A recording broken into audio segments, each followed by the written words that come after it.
अडीच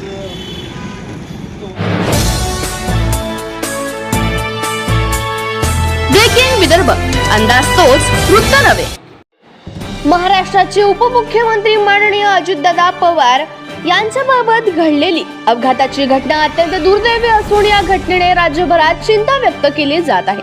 या घटनेच्या पार्श्वभूमीवर वर्धा शहरातील छत्रपती शिवाजी महाराज चौक येथे श्रद्धांजली कार्यक्रमाचे आयोजन करण्यात आले होते. सर्व महाराष्ट्रातील लोकांना सुन्न करणारी घटना घडली आणि सकाळी उठल्यानंतर अचानक मोबाईल बघत असताना मी काही व्हिडिओज बघितले आणि त्यानंतर जे मन थक्क झालं असं प्रत्येक माणसाचं काहीच ही घटना ऐकून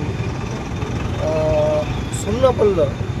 कारण महाराष्ट्राचे उपमुख्यमंत्री आणि एक मुरब्बी नेता महाराष्ट्रानं गमावला होता.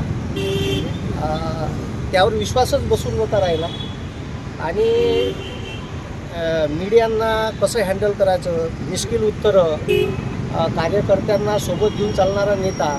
मलाही ते महायुतीत जरी असले पण फुले शाहू आंबेडकर विचारधारा नेहमीच सोबत त्यांनी वागवली, टिकवली आणि एक मोठी पोकळी आता महाराष्ट्राच्या राजकारणात अजितदादा निघून गेल्यामुळे निर्माण झाली आहे.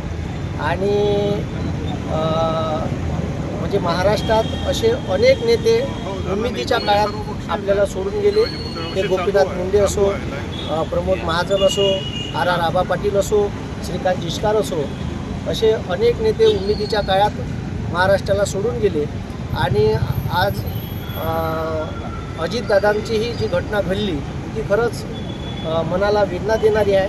महाराष्ट्राच्या प्रत्येक माणसाला वेदना देणारी आहे. असा नेता पुन्हा होणे नाही म्हणून पवार कुटुंबियाच्या दुःखात आम्ही सर्व वर्धेकरी सहभागी आहोत.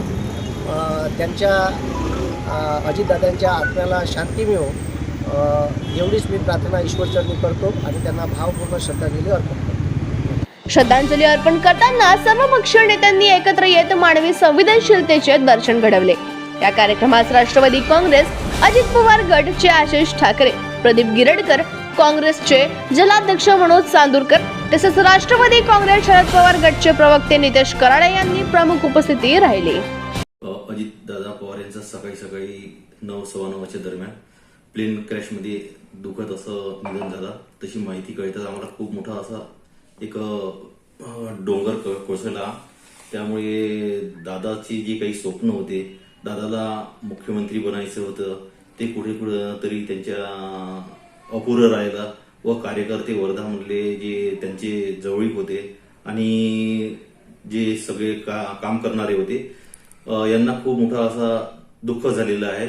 व आम्हा सगळ्यांना दादा गेल्यामुळे आमच्या डोक्यावरचा एवढा मोठा नेता जो साळा होता आमचा, जे आम्ही त्यांना वडीलधारे मंडळीपैकी आम्ही मानत होतो त्यांना, व एक काम करणारा व्यक्ती जो आहे आमचे दादा, ते आमच्यापासून आज दूर झाले. आम्हाला त्यांचा खूप असा दुःख वाटत आहे.